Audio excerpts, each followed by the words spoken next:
রাজধানীর খিলক্ষেতে কাভার্ড ভ্যানের চাপায় ঢাকা উত্তর সিটি কর্পোরেশনের 2 পরিচ্ছন্নতা কর্মী নিহত হয়েছেন। নিহতরা হলেন আশরাফ আলী ও মোসাম্মদ নিহার। এ ঘটনায় কাভার্ড ভ্যানের চালক আবুল কাশিমকে আটক করেছে পুলিশ।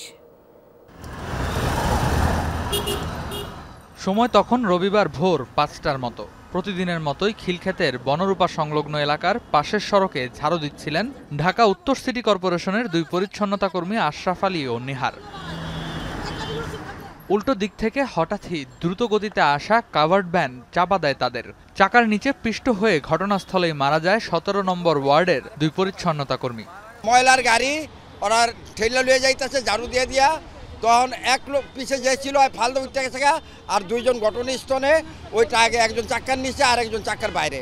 কাজ করতে করতে হঠাৎ করে একটা গাড়ি মাইরা দিল, তো তখন দেখি যে কিরে শব্দ হইলো, পরে দেখি যে অ্যাক্সিডেন্ট হয়েছে। ওনার লোক খুঁজি, লোক পাই না, পরে তাকায়া দেখি যে উনি চাকার নিচে দুজনে পড়ে আছে। নাহার মহিলার একটা মেয়ে আছে, একটা ছেলে আছে, আর বেটার 2টা মেয়ে, একটা পোলা, বউ চাকরি করে, মেয়েও চাকরি করে, এই বেটাও চাকরি করে। খিলক্ষেত থানা পুলিশ জানায় মূল সড়কের পাশেই পরিচ্ছন্নতার কাজ করছিল তারা। ঘটনাস্থল থেকে আটক করা হয় ভ্যান চালককে।